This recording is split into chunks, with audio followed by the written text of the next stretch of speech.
It's very good to see everyone here. Particularly Beryl. It's nice to have a girlfriend along. Well done, Beryl. Yeah. Where's Rowan? 3 cheers for Beryl.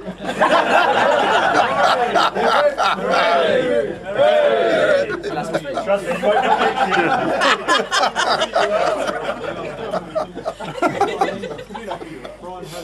you won't there would have been another girlfriend, but I think Sasha's girlfriend Madeline's been tied up recently.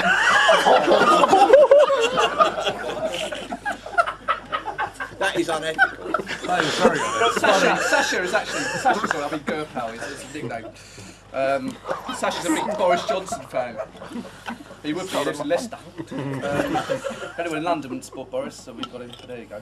Anyway, on a serious note, we started in the hills tonight, in the Jolly, a few of us. It has gone downhill in Northern Hills recently, hasn't it? Even tonight, 2 peanuts walked in and 1 was assaulted. Queen Mum's dead. It gets worse. I love the commitment from Scotty Walks. Thank you, Scotty. I'm looking at him. He's got a camera on me. I didn't know that. He don't know how to use it. Scotty's travelled from Germany tonight to do, which I think is a great commitment. Last year he travelled from Birmingham but was late, which probably sums up the British transport system, doesn't it,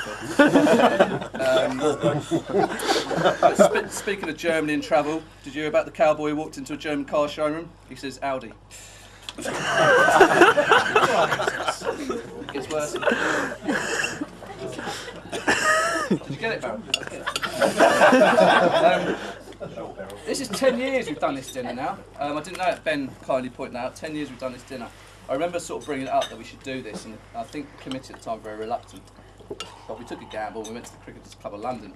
We're actually getting half this lot out of Norfolk to gamble, and we did well. Clive was our first speaker. You probably remember it well, don't you? You again, yeah. Yeah.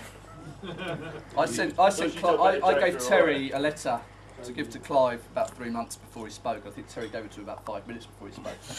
But he I think, was generally seen in 10 years as one of our best speakers ever. So thank you for that.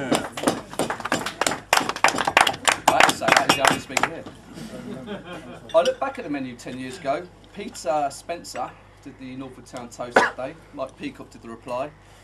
I did the guests, and Clive obviously replied to that. So I'm going to ask for a quick experiment actually tonight. Can I ask anyone who was at that first ever dinner where Clive spoke to stand up, please? If you remember the experiment. Oh, I was there. It's not an experiment, it's just a straw poll really.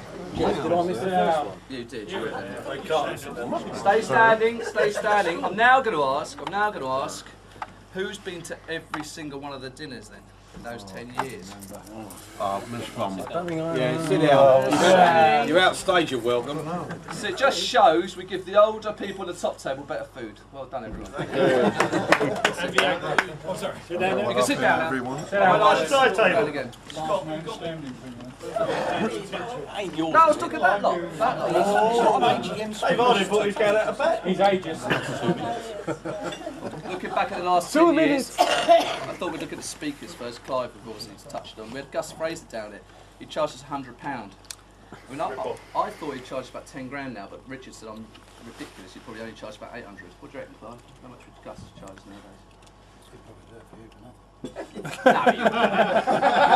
He's now become the Middlesex. Yeah. That's what we're looking at. Coaching, so he wants to keep him with all. Yeah, you're not getting any backdated pay, Clive. Don't worry about it. He wants to get him with our Colts. We had Malcolm Ashton as England scorer. We had Don Topley, the Essex exposer. Not himself, but corruption. Steve Williams was comedian, and we asked Phil Tufnell, he wanted £1,500 to draw a raffle. He said no. From the jungle. He had the winning ticket. We then actually decided we'd ask Ross to do one.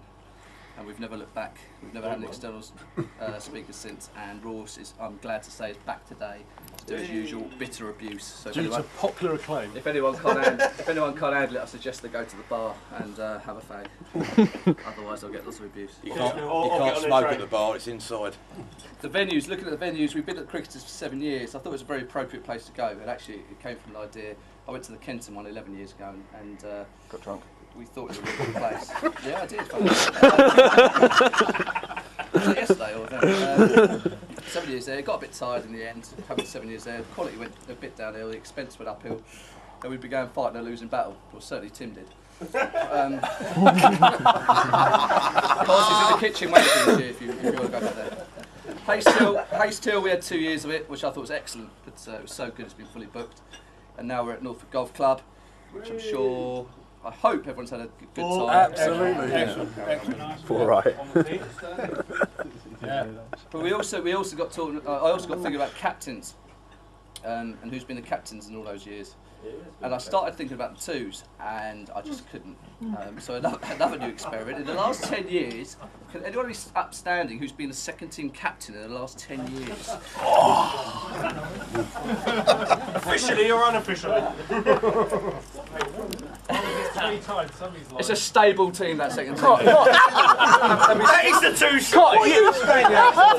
You don't cut, you never turned up.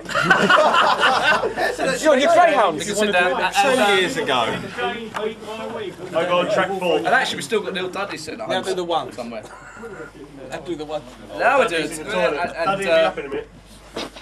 Phil's take my line here. We've only had 2 first team captains in those 10 years. And Please be upstanding. Please be upstanding. No, that was a joke. Oh, go on. 1.5. And appropriately, they've been very. They're sitting here basically. You said it's going to be quick, Joe. Speaking about Phil, no, I had to make up the bush. Speaking about Phil oversaw. I put down an ageing team. It was a bit harsh. I was quite young then. But it's been it was a loyal team who had to at the time join the fight for the survivalist club, and actually a lot of the time we played certainly one season we played on the back pitch. We made our own tees. I say ours, I wasn't in the tees, but I was involved. We ran the bar, and it was a very, very tough time for his cricket club, and Phil deserves great credit for getting us through those tough times on the field. Yes. You better come back now, it's a credit crunch.